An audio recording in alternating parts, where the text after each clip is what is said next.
So, funny story, about 12 years ago, Oliver Stone actually approached Christian Bale to play the role of George W. Bush. Bale was apparently really up for it, and he jumped on board, and then he quit not long after. Apparently it's because he didn't like the makeup effects, and according to Oliver Stone himself, the quote is that he has to have the right makeup thing work for him. So if you keep that in mind, when you see Vice, you're gonna laugh your ass off, because this is like John Peters and the Giant Spider all over again.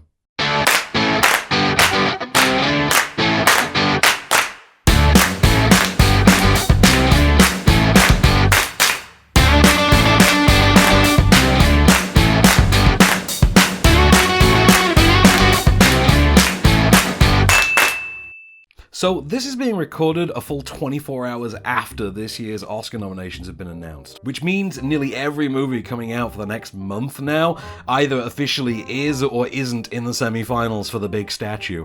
This movie, which is a biopic for the former vice president and, depending on who you ask, mass-murdering political genius Dick Cheney, this is one of the is's. And it's taken a bit of a beating because of it. It's got lots of crying out that it's the worst movie ever to get nominated for Best Picture, which is ridiculous because Crash not only exists, it goddamn won. Or otherwise, there are just complaints that it's just a shameless liberal cry-fest given award standing for, well, more for grandstanding than anything else. That last one's actually kinda true, though, because Vice may manage its share of grandstanding, but it really doesn't have much to say when it is. It's a perfectly enjoyable movie, but it is chock full of some rather gaping flaws. Things that are brought up and then dismissed without exploration, and conspiracy theories it threatens to pursue but then bitches out of, and all the while as Christian Bale just sat Machiavellian in the center of it all, having a ball behind a wry smile. He's awesome at it, absolutely deserves that Best Actor nod. But he's not a tool used to convey anything resembling a new perspective or a point. Just, for example, this movie chronicles the entire adult life of Cheney, okay, so pretty much from college age to near enough now. Now, it begins with a look inside the White House Command Center actually as 9/11 is unfolding. Fair enough, right? I mean, it's a movie about Cheney, and this is a huge moment in his story, so sure, let's do this. And Bale's acting the hell out of it straight from the jump. It's tense, it's gripping, okay, it's Cheney during 9/11, bring this on.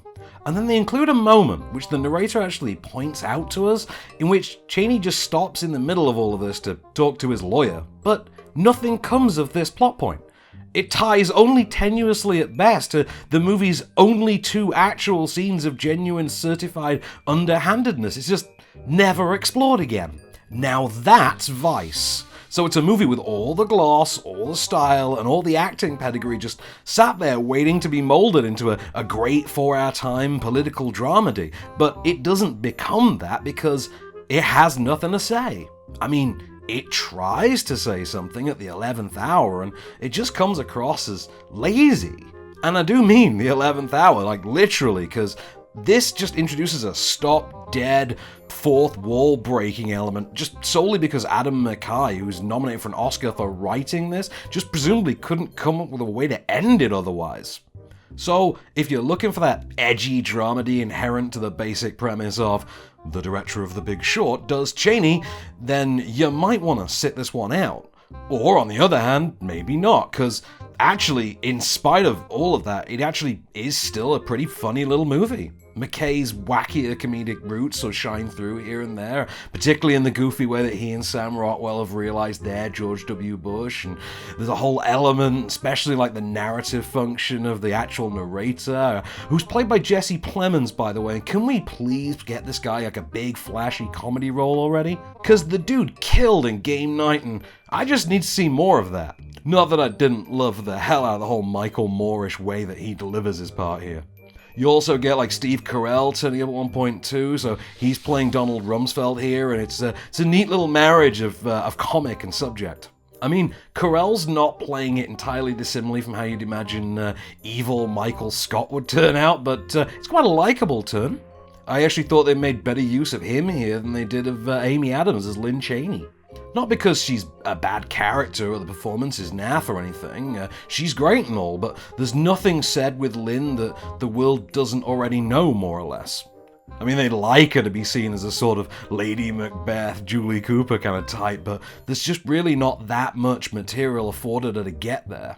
Say what you will about W back in the day, but at least that injected, if not a new statement, at least a unique opinion on their subject.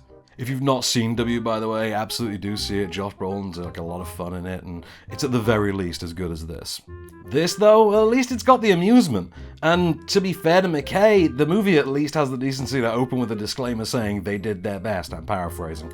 For the most part, Vice is just like a jaunty, holy shit, this guy was doing all this and you never noticed type tale, but it's made more than a little inert by the reality that, well, yeah, we kinda did.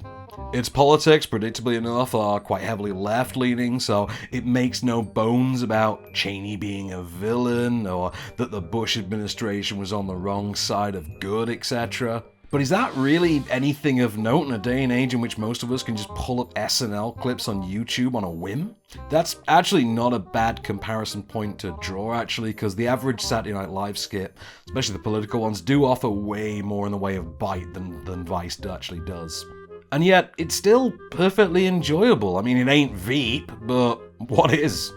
Look, McKay's got the directorial swagger, he always does, and I still like that he's doing more dramatically comedic material of late, and the makeup effects team absolutely deserved a shine for this, and I mean that sincerely. I mean, they met the Christian Bale standard of makeup effects. That's like being the smartest kid at a Mensa meeting. And Bale himself is terrific, even if, like, his standard of terrific is just, slumming it at the level of a lot of others. I liked a lot of stuff in Vice. I like the acerbic tone, I like the dark-heartedness of it, but I'd really have liked more of a point to it than it exists. In no way, shape, or form, though, could this ever be considered the worst Best Picture nominee, though. I'm calling it a 3-star ride. It doesn't go anywhere of note, and it does end with a really obnoxiously snotty beat that's actually quite, condescending, but I liked the little it offered, and I really dug Christian Bale. Speaking of the early 2000s, I had a pretty funny moment early on in watching Second Act, which is also out this week. It was a moment in which Treat Williams appeared, and I thought, hey, Treat Williams is in a movie again! It's like 2003! Only to then have to sit through the rest of this like J-Lo workplace comedy and really actually feel like I was back in 2003. Yeah, Second Act is pretty poor. I mean, it's hilarious for all sorts of reasons, but hardly any of them are actually intentional. So, the central premise is that J-Lo's like a Costco-style assistant manager who's treated like crap and overlooked for a big promotion because she doesn't have a college degree. So, she quits and sort of accidentally lands a job as a high-powered like sales exec for a Unilever-type company. It's got all the usual beats. There's a rivalry with a young exec who's played by Vanessa Hudgens, and well, there's a sassy BFF played by Leia Remini, so you know that the filming of this was surveilled by a man in an SUV the entire time. It's tonally a lot like the sort of female-driven comedies of 15 years ago, the ones that J-Lo herself actually used to star in, and really it's not in any way any more advanced on any level than one of those. I mean, it's a woman in the corporate workplace comedy, at least to begin with, and it has all the teeth of something like Made in Manhattan. I kept expecting Bradley Cooper to show up as the douchebag boyfriend like he used to, but, of course, the rest of the movie-going world has moved on from the era in which Pink used to provide theme songs. Not J-Lo, though. God damn, no. No. J-Lo, you'll see, is, she's middle-aged now, and she is hot middle-aged, and she wants you to know this.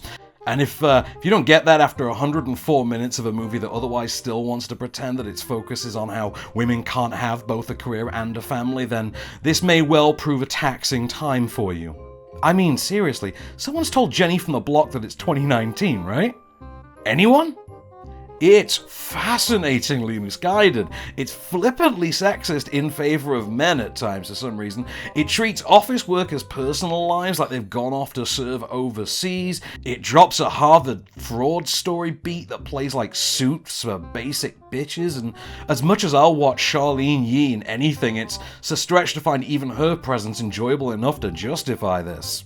That being said, it's harmless enough bilge, there's a couple of faintly amusing gags, and we were basically living on a countdown clock of inevitability until the day that J-Lo and Leah Remini were going to have to play besties in something. Spoiler alert, Remini's the best thing in this.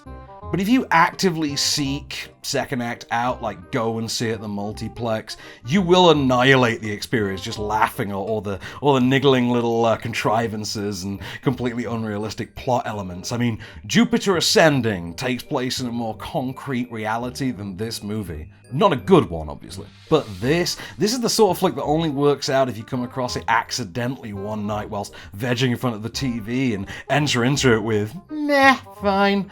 2 stars, ropier than a Jungle Canyon rope bridge, and frankly, it's about as sturdy.